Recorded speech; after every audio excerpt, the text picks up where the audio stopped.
إن الحمد لله نحمده ونستعينه ونستغفره ونعوذ بالله من شرور أنفسنا ومن سيئات أعمالنا من يهده الله فهو المهتدي ومن يضلل فلن تجد له وليا مرشدا وأشهد أن لا إله إلا الله وحده لا شريك له وأشهد أن محمدًا عبده ورسوله يا أيها الذين آمنوا اتقوا الله حق تقاته ولا تموتن إلا وأنتم مسلمون يا أيها الناس اتقوا ربكم الذي خلقكم من نفس واحدة وخلق منها زوجها وبث منهما رجالا كثيرا ونساء واتقوا الله الذي تساءلون به والأرحام إن الله كان عليكم رقيبا يا أيها الذين آمنوا اتقوا الله وقولوا قولا سديدا يصلح لكم أعمالكم ويغفر لكم ذنوبكم ومن يطع الله ورسوله فقد فاز فوزا عظيما أيها الأحبة فإن أصدق الحديث كتاب الله وخير الهدي هدي محمد صلى الله عليه وسلم وشر الأمور محدثاتها فإن كل محدثة بدعة وكل بدعة ضلالة وكل ضلالة في النار اللهم إنا نعوذ بك من البدع ومن النار أحبة بعدكم محمد الله سبحانه وتعالى nakumtakia sala na salamu kipenzi wa umma Muhammadin sallallahu alayhi wasallam. Kwanza kabisa naihusia nafsi yangu pamoja na kuwahusieni nyinyi katika swala zima la kumcha Allah subhanahu wa ta'ala, kwani katika kumcha Allah ndiko kunakopatikana mafanikio ya mu'min katika dunia hii na akhera vile vile. Yeyote anayehitaji kufanikiwa katika mambo yake ya duniani ajipambe na sifa ya kumcha Allah subhanahu wa ta'ala, na yeyote anayehitaji kufanikiwa katika mambo yake ya akhera ajipambe na sifa ya kumcha Allah subhanahu wa ta'ala. Ahibba, khutba yetu ya leo itazungumzia ma huwa alhadafu walghaya min asiyam, ni yapi malengo ya kufaradhishiwa funga ya mwezi wa Ramadhani. Malengo yake ni nini? Tumepewa funga na Allah subhanahu wa ta'ala, malengo hasa ni nini? Muislamu na ufunga mwezi wa Ramadhani una malengo gani? Hakuna jambo ambalo halina malengo.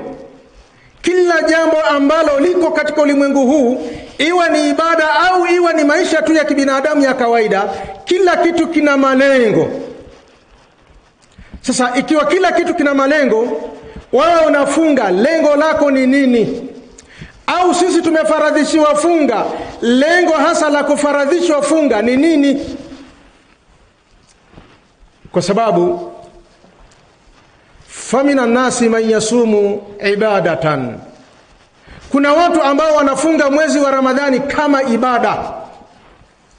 Wa minan nasi man yasumu adatan, na kuna watu ambao wanafunga mwezi wa Ramadhani kama ada, kama kitu cha kawaida.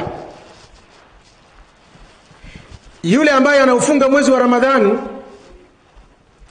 kama ada, yule ambaye anaufunga mwezi wa Ramadhani kama tu kawaida, mwezi wa Ramadhani ukifika huwa tunafungaga,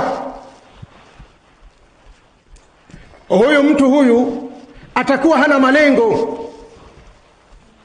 Mtu huyu atakuwa hana malengo.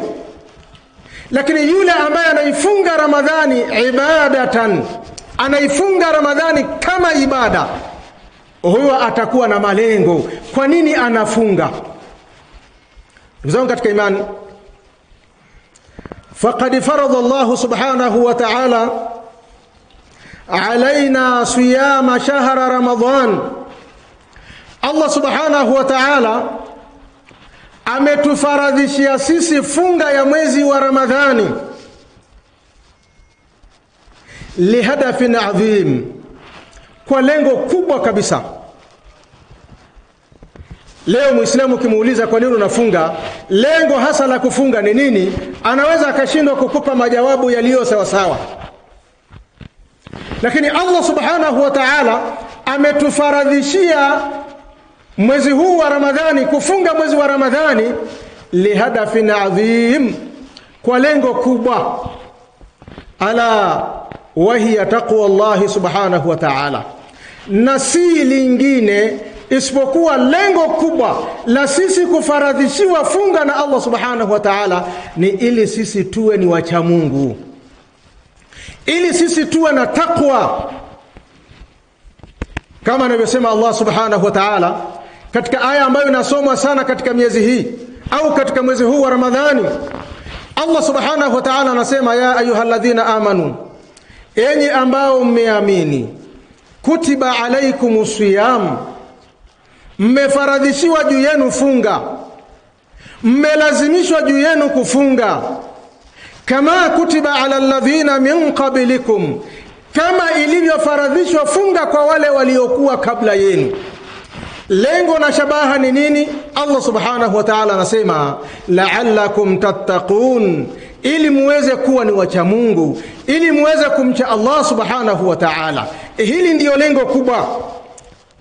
Hiyo ni suratul Baqara aya ya 183. Kwa hiyo Allah subhanahu wa ta'ala aliposema la'allakum tattaqun, ili muweze kumcha Allah subhanahu wa ta'ala, maana yake mnatakiwa mfunge litahsula taqwa lakum, ili muweze kupata ucha Mungu. Qala al-imamu al-mufassiru Ibn Kathir rahimahullahu ta'ala, Ibn Kathir anasema lianna as-sawma, kwa sababu funga fihi tazkiyatu lilbadani, katika ibada ya funga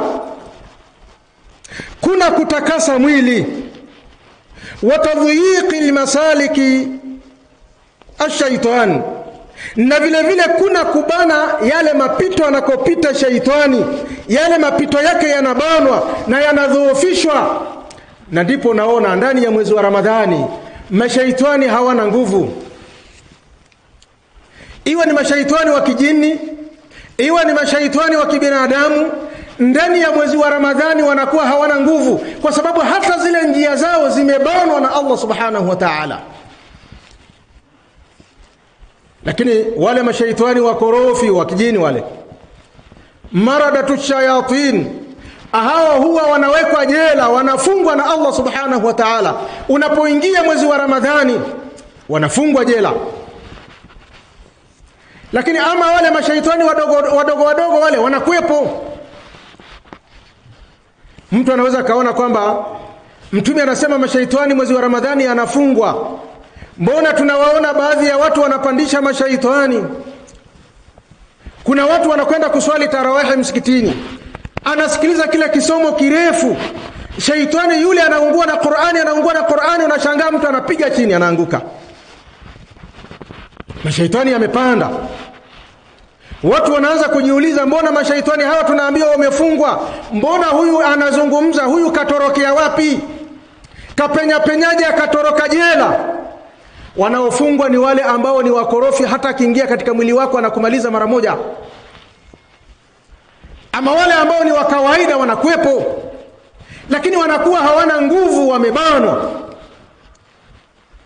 Na ndipo nakuta katika mwezi wa Ramadhani hata yale mambo mabaya maovu yote yanakuwa yamefungwa mwezi wa Ramadhani, mpaka wenye mabaya yao mwezi wa Ramadhani wamefunga. Si Muislamu, mtu hana dini, ana baya yake, mwezi wa Ramadhani anaifunga, ndio mwezi wa kuifanyia ukarabati. Kwa sababu hata akiifungua vile vile hakuna wanaoingia kunywa pombe humo. Kuzonga katika imani, maana ya taqwa, uchamungu ambao tunatakiwa tuwe nao kwa kuletewa mwezi wa Ramadhani ili ifikie mahala tuwe ni wacha Mungu. Mcha Mungu anakuwa anasifa gani? Ili mtu aweze kuitwa kwamba huyu ni taqiyu, huyu ni mcha Mungu, anatakiwa awe anasifa gani? Taqwa, maulama wameleta taarifati mbalimbali. Ibn Taymiyyah rahimahullahu ta'ala yeye anasema at-taqwa an taj'ala bainaka wa baina adhabi llahi wiqaya. Taqwa maana yake ni wewe kujiwekea kati yako na kati ya adhabu ya Allah ngome, kinga ya kukukinga na adhabu ya Allah subhanahu wa ta'ala, bifi'li al-awamir, kwa kutekeleza maamrisho ya Allah subhanahu wa ta'ala, wa tariki nawahi, na kuacha makatazo ya Allah subhanahu wa ta'ala. Ibn Taymiyyah rahimahullahu ta'ala yeye anataka kutueleza ya kwamba maana ya ucha Mungu, sifa ya mcha Mungu ni yule ambaye anatekeleza yale ambayo ameamrishwa na Allah subhanahu wa ta'ala, kwa kuyafanya yale ambayo ameamrishwa na Allah na kuyaacha yale ambayo amekatazwa na Allah subhanahu wa ta'ala. Huyo ndio mcha Mungu. Na sisi tumeambiwa tufunge ili tufikie katika daraja hii, ifikie mahala tuwe katika taa, tuwe katika ibada, lakini pia ifikie mahala tukae mbali na maasiya, tukae mbali na machafu, tukae mbali na kumkosea Allah subhanahu wa ta'ala. Huo ndio ucha Mungu. Waqala Ibn Mas'ud radiyallahu anhu, na Ibn Mas'ud mwanafunzi wa Mtume sallallahu alayhi wasallama, as-sahabiyul jalil, anasema at-taqwa, taqwa maana yake an yutaa Allah, ni Allah atiiwe, fala yu'swa, na wala asiasiwe. Huo ndio ucha Mungu. Mtu anapofikia mahala anamtii Allah subhanahu wa ta'ala, lakini pia hayuko tayari kumwasi Allah subhanahu wa ta'ala, huo ndio ucha Mungu. Wa an yudhkara fala yunsa, na Allah subhanahu wa ta'ala atajwe, akumbukwe, na asije akawa ni mwenye kusahauliwa. Huo ndio ucha Mungu. Mtu ambaye anamtaja Allah subhanahu wa ta'ala mara kwa mara, anamtaja Allah kila wakati, hamsahau Allah subhanahu wa ta'ala, huyu mtu ni mcha Mungu. Wa an yushkara fala yukfar, na vile vile Allah subhanahu wa ta'ala anatakiwa ashukuriwe na wala asikufuriwe. Watu wamshukuru Allah subhanahu wa ta'ala. Kwa miongoni mwa sifa za mcha Mungu wa sawa sawa ni yule ambaye kwanza kabisa anamtii Allah subhanahu wa ta'ala na wala hayuko tayari kumwasi Allah subhanahu wa ta'ala. Lakini pili, mcha Mungu ni yule ambaye anamtaja Allah na wala hamsahau Allah subhanahu wa ta'ala. Huyu ni mcha Mungu wa sawa sawa. Mcha wa Mungu wa kweli ni yule ambaye anamshukuru Allah subhanahu wa ta'ala na wala hakufuru neema za Allah subhanahu wa ta'ala. Hebu angalia ni neema ngapi Allah amekupa unazitumia, na wewe unamshukuruje Allah subhanahu wa ta'ala? Neema alizokupa Allah ni nyingi. Wa in ta'uddu ni'matallah la tuhsuha, ikiwa mtazihesabu neema za Allah subhanahu wa ta'ala ambazo anakupeni, hamtaweza kupata idadi yake, hamtadhibiti idadi yake. Neema alizokupa Allah ni nyingi, zingine unazifahamu na zingine hujui. Na wakati mwingine mwanadamu huwa hajui ana neema mpaka itakapomuondokea, ndipo anajua kumbe hii ilikuwa ni neema. Mwanadamu huwa hajui neema ya macho, atakapokuwa kipofu ndipo atajua kumbe macho haya yalikuwa ni neema. Mwanadamu huwa hajui mikono ni neema, itakapomuondokea au ameparalyze ndipo atajua kwamba hii ilikuwa ni neema. Masikio haya, mwanadamu anapokuwa anayo masikio hajui kwamba hiyo ni neema. Yatakapomuondoka amekuwa ni kiziwi, hapo ndipo atakapojua kumbe hii ilikuwa ni neema. Afya hii tuliyokuwa nayo, mwanadamu hajui kwamba afya ni neema. Itakapomuondoka afya akawa ni mgonjwa anaumwa kila siku, Hapo ndipo atajua kwamba afya ilikuwa ni neema. Kwa neema ambazo tunapewa na Allah subhanahu wa ta'ala ni nyingi, na kwa neema ambazo Allah anatupa tunatakiwa kumshukuru Allah subhanahu wa ta'ala. Na kumshukuru Allah si muislamu kusema alhamdulillah, na mshukuru Allah subhanahu wa ta'ala tu peke yake. Muislamu anatakiwa usimame katika ibada.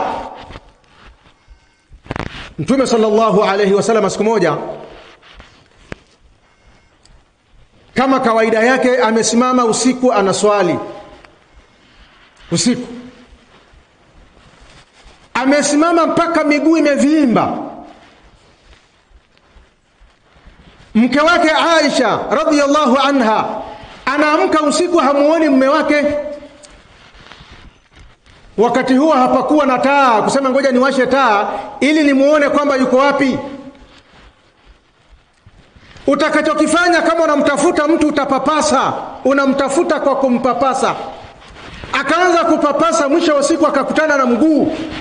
Anashika mguu, anakutana na ule mguu wa Mtume umevimba kwa kisimamo kirefu alichokisimama Mtume sallallahu alayhi wasallam. Akajua kwamba yupo. Baada ya kumaliza swala anamwambia Mtume sallallahu alayhi wasallama, kwa nini unateseka namna hii? Unasimama kisimamo kirefu na hali ya kuwa Allah amekusamehe madhambi yako yaliyopita na yajayo. Umesamehewa madhambi yote, kinachokufanya unasimama kisimamo kirefu mpaka miguu inavimba ni nini ya Rasulullah? Angalia jawabu la Mtume sallallahu alayhi wasallama.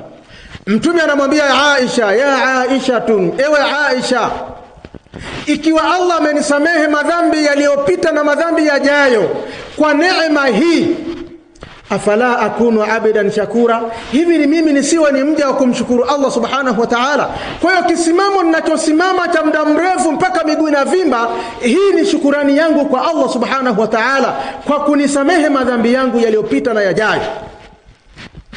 Wewe kwa neema ambazo Allah amekuneemesha, umemshukuru neema, umeshukuruje neema za Allah subhanahu wa ta'ala? Sana utaishia alhamdulillah, lakini kwa upande wa ibada haupo.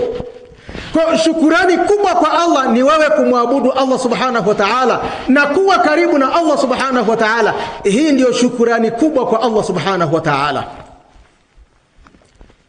Ndugu katika imani, وسئل علي رضي الله عنه عن التقوى فقال, siku moja Ali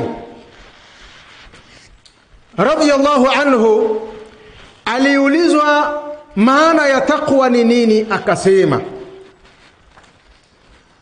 akasema at-taqwa hiya al-khawfu min al-jalil. Taqwa maana yake ni mtu kuwa na hofu na Allah subhanahu wa ta'ala. Mtu ana hofu na Allah subhanahu wa ta'ala. Unapokuwa na hofu na Allah hautafanya mabaya. Unapokuwa na hofu na Allah utakuwa karibu na yeye. Ucha Mungu ni mtu kuwa na hofu na Allah subhanahu wa ta'ala, ni mtu kumwogopa Mwenyezi Mungu subhanahu wa ta'ala. Wal amalu bitanzil, na kufanya matendo kwa ushahidi, na kufanya matendo kwa dalili. Nafunga kwa sababu Allah amesema nifunge. Ninaswali kwa sababu Allah ananiambia ni swali. Kila jambo ambalo unalifanya halikikisha liko katika maandiko.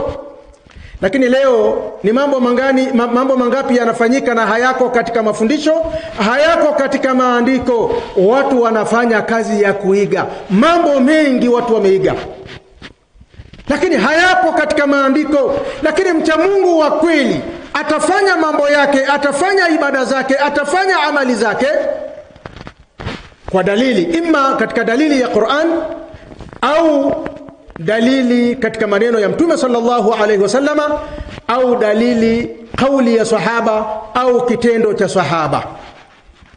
Mcha Mungu hafanyi maadamu tu anafanya kwa maandiko, anafanya matendo yake kwa maelekezo. Huyo ndio mcha Mungu wa sawa sawa. Waridha bilqalil, na ucha Mungu ni mtu kuridhika na kichache ulichokadiriwa na Allah subhanahu wa ta'ala. unaridhika.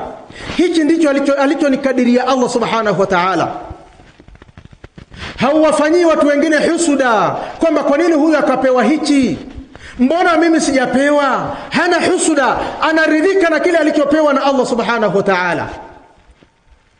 Wal istidadu li yawmir rahil, na uchamungu ni mtu kujiandaa na safari ya kuelekea kwa Allah subhanahu wa ta'ala, safari ambayo haina kurudi.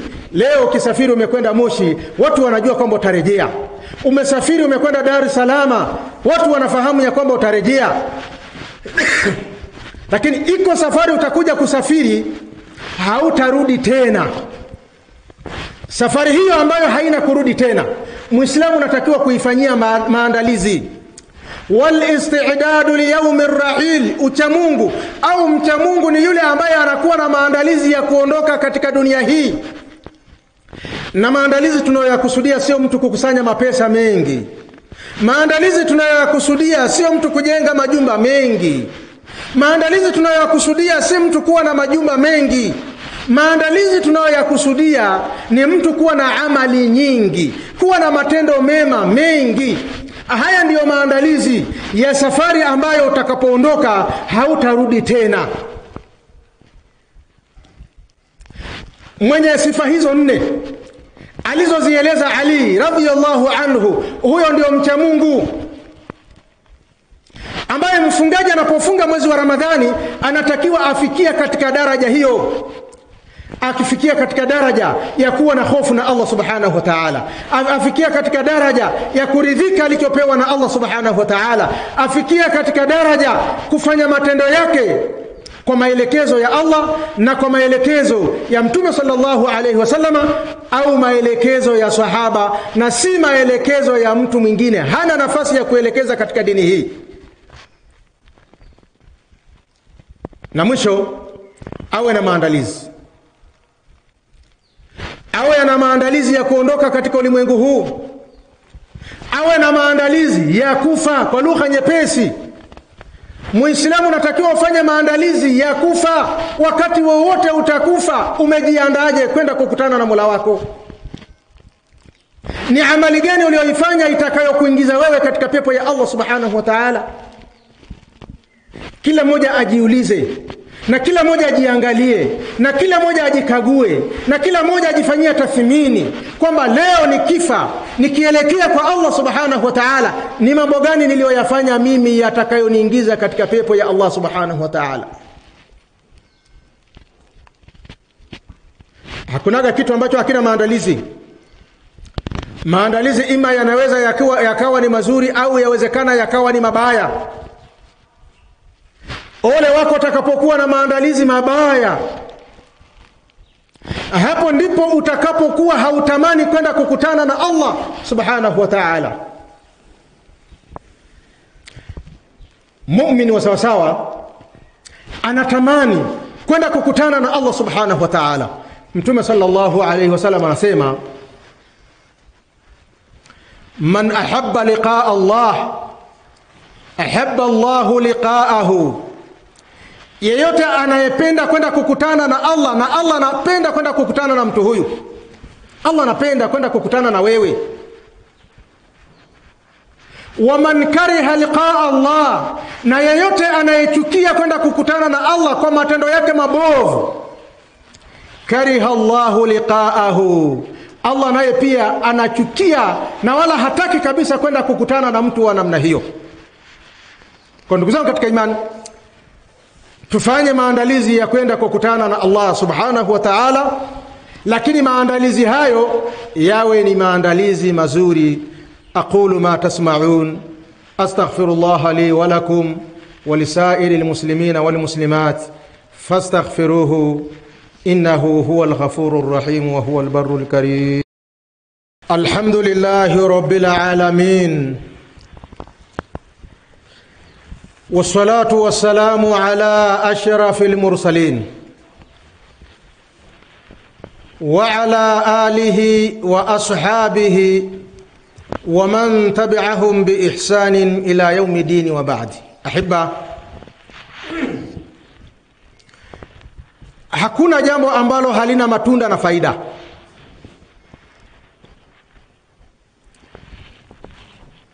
miongoni mwa matunda na faida ya wewe kujipamba na sifa ya kumcha Allah subhanahu wa ta'ala, kuna matunda mengi na kuna faida nyingi. Miongoni mwa matunda ya wewe kujipamba na sifa ya kumcha Allah subhanahu wa ta'ala ni kwamba mahabbatullah, Allah atakupenda. Ukijipamba na sifa ya ucha Mungu, Allah subhanahu wa ta'ala atakupenda. Ni nani asiyependa kupendwa na Allah subhanahu wa ta'ala? Nani anayechukia kupendwa na Allah? Sisi sote tunatamani kupendwa na Allah subhanahu wa ta'ala. Unapopendwa na Allah, mambo yako yatakuwa ni mazuri. Leo mwanadamu anapopendwa na mwanadamu tu wa kawaida, amependwa tu na balozi, amependwa tu na mwenyekiti wa kijiji, amependwa na mtendaji, amependwa sijui na mkuu wa wilaya, sikwambia amependwa na mkuu wa mkoa, sikwambia amependwa na rais, mtu huyo atajisifu kwamba mimi niko karibu na rais, mimi napendwa na rais. Na hata unapopata majanga yoyote, matatizo yoyote, ukipiga simu moja tu, matatizo yako yote yanatatuliwa. Sasa sikwambii wewe upendwa na Allah subhanahu wa ta'ala kwa sababu ya kujipamba na sifa ya kumcha Allah, ikafikia mahala ukapendwa na Allah, bila shaka utakuwa umepata nafasi moja nzuri sana.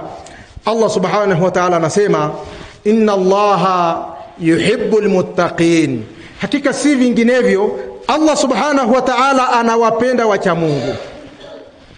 Hakika Allah subhanahu wa ta'ala anawapenda wacha Mungu. Kwa ukijipamba na sifa ya kumcha Allah kwa kupitia ibada hii ya funga, kwa kupitia ibada hii ya mwezi wa Ramadhani, ikawa ni sababu ya wewe kuwa ni mcha Mungu, ukapendwa na Allah subhanahu wa ta'ala, utakuwa umepata nafasi moja nzuri sana. Miongoni mwa matunda na faida ya kuwa wewe ni mcha Mungu, ma'iyatullah, ni kwamba Allah anakuwa na wewe siku zote na mara zote. Mahala popote Allah anakuwa pamoja na wewe.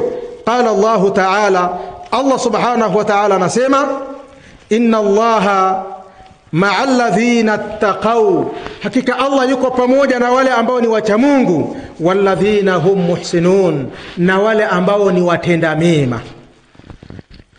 Allah yuko pamoja na watu wa aina mbili. Aina ya kwanza, Allah yuko pamoja na watu ambao ni wacha Mungu, wanamcha Allah subhanahu wa ta'ala. Lakini pia Allah subhanahu wa ta'ala yuko pamoja na watendao mema, watendao mazuri. Kwa maana Allah hayuko pamoja na wale ambao hawana sifa ya ucha Mungu, na Allah hayuko pamoja na wale ambao si watenda mema. Kwa hiyo wewe kama si mtenda mema, haupendwi na Allah subhanahu wa ta'ala. Unahitaji kupendwa na Allah, kuwa wewe ni mwenye takwa, mche Allah subhanahu wa ta'ala, lakini pia kuwa ni miongoni mwa wale wanaotenda mema. Miongoni mwa faida za wewe kuwa ni mcha Mungu ni kabuli al-amal, ni kukubaliwa matendo yako na Allah subhanahu wa ta'ala. Asiyekuwa mcha Mungu, matendo yake hayakubaliwi, matendo yake yanarudishwa. Allah anakubali matendo ya wacha Mungu. Wewe kama si mcha Mungu, hata kama ukatenda kiasi gani, matendo yako hayatakubaliwa na Allah subhanahu wa ta'ala. Allah subhanahu wa ta'ala anasema, innama yataqabbalu Allahu minal muttaqin, hakika si vinginevyo Allah subhanahu wa ta'ala anawakubalia matendo wale ambao ni wacha Mungu. Kinyume chake ni kwamba Allah hakubali matendo ya watu ambao hawana sifa ya ucha Mungu. Sasa wewe jipime vile vile katika zile sifa ambazo tumezieleza za wacha Mungu wa kweli, na wewe umo. Kama haumo, jirekebishe ndugu yangu katika imani. Maisha haya yamekuwa ni mafupi sana, watu wanaondoka sana. Ni watu wangapi ambao umeshiriki mazishi yao?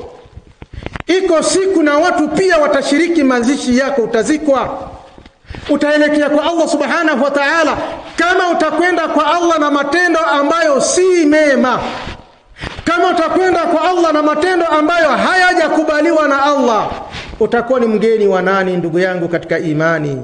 jipambe na sifa ya uchamungu ili matendo yako yaweze kukubaliwa na Allah subhanahu wa ta'ala, kwa sababu Allah anakuambia inma yataqabbalu Allahu minal muttaqin, hakika Allah anawakubalia matendo wale ambao ni wacha Mungu. Yule ambaye si mcha Mungu matendo yake hayakubaliwi na Allah subhanahu wa ta'ala. Haya ni maneno ya Allah, si maneno ya mwanadamu. Jipambe na ucha Mungu ili matendo yako yaweze kukubaliwa na Allah subhanahu wa ta'ala. Ndugu zangu katika imani, miongoni mwa faida za mtu kujipamba na sifa ya uchamungu ni al-yusru ba'da al-usri wal-makhraju ba'da al-dhiqi. Unapojipamba na sifa ya uchamungu, miongoni mwa faida zake ni wewe kupata wepesi pale utakapokumbana na mambo mazito, ni wewe kupata matokeo, sehemu ya kutokea pale ambako unakuwa umebanwa, unatafuta njia ya kutokea hauoni. Wakati mwingine kutokana na namna ulivyobanwa unakwenda kutokea katika njia mbaya.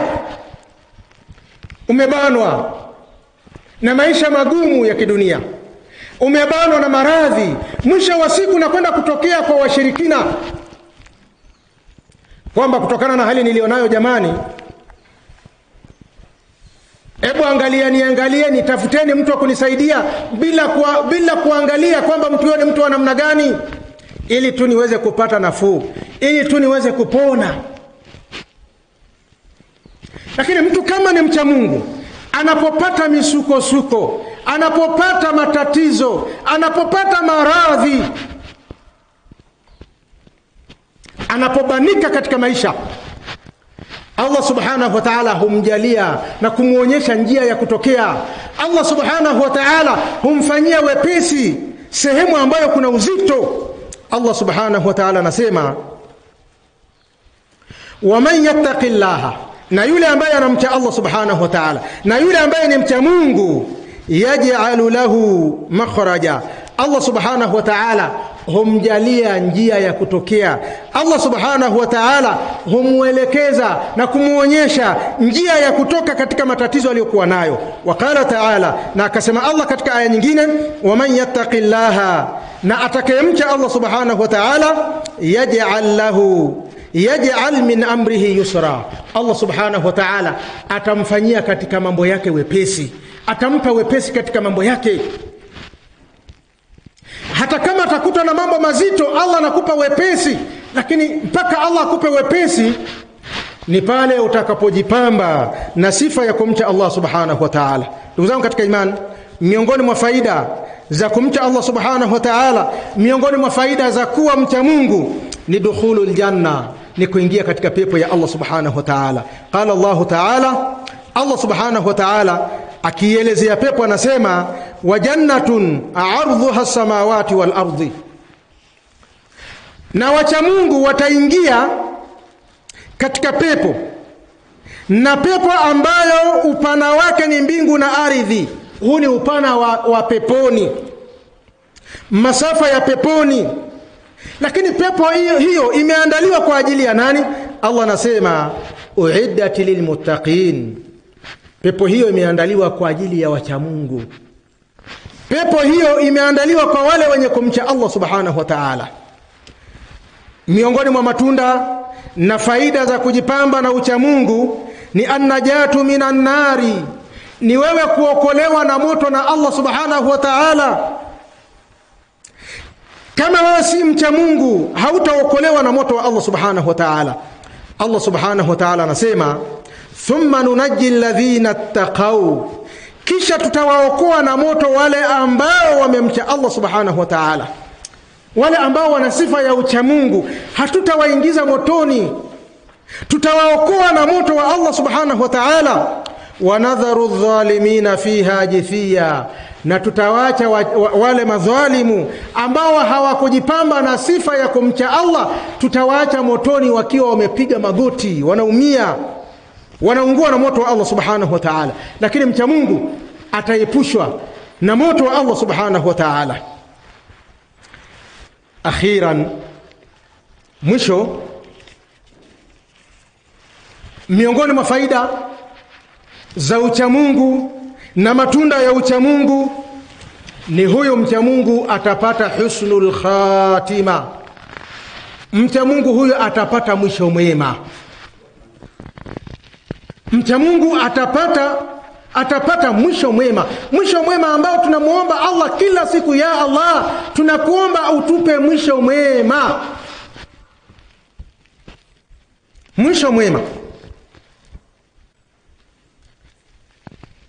Mchamungu anaondoka katika ulimwengu huu, anaondoka akiwa amepata mwisho mwema.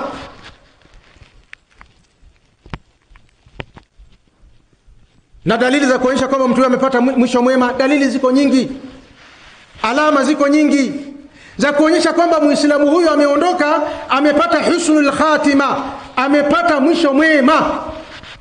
Miongoni mwa alama na dalili za wazi ni an-nutqu bishahada, ni Muislamu kutamka shahada. Wakati roho yake inatoka anatamka shahada. Mtume anasema, man kana akhiru kalamihi la ilaha illa Allah dakhala aljanna, atakayekuwa maneno yake ya mwisho ni la ilaha illa Allah ataingia katika pepo ya Allah subhanahu wa ta'ala. Leo ni waislamu wangapi anakufa anataja mashamba yake, ndio yanakuwa ni maneno yake ya mwisho, anakufa. Anataja watoto wake, yanakuwa ndio maneno yake ya mwisho, anakufa. Anataja kazi yake aliyokuwa akifanya, yanakuwa ndio maneno yake, anakufa. Hata mnapokuwa mko hapo mnamkumbusha kalmatu tauhidi, kalma ya la ilaha illa Allah, hakumbuki.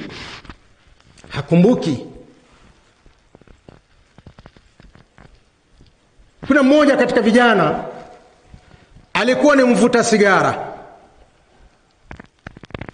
Anaambiwa acha haya mambo ya kuvuta sigara, sigara ni haramu. Bia sigara sio haramu bwana.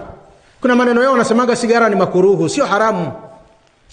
Bwana sigara ni haramu, acha. Haachi. Anakuwa ni mbishi, anakuwa na kiburi. Siku anafariki, ni kijana wa Kiislamu huyo. Siku anafariki, watu wanamwambia sema la ilaha illa Allah, anasema jamani nipeni sigara. Sema la ilaha illa Allah, jamani naomba nipige hata moshi mmoja, nipeni sigara. Mpaka naondoka katika ulimwengu huu yeye anaomba sigara. Man kana akhiru kalamihi la ilaha illa Allah dakhala aljanna, atakayekuwa maneno yake ya mwisho ni la ilaha illa Allah ataingia katika pepo ya Allah subhanahu wa ta'ala. أحبة إن الله وملائكته يصلون على النبي يا أيها الذين آمنوا صلوا عليه وسلموا تسليما.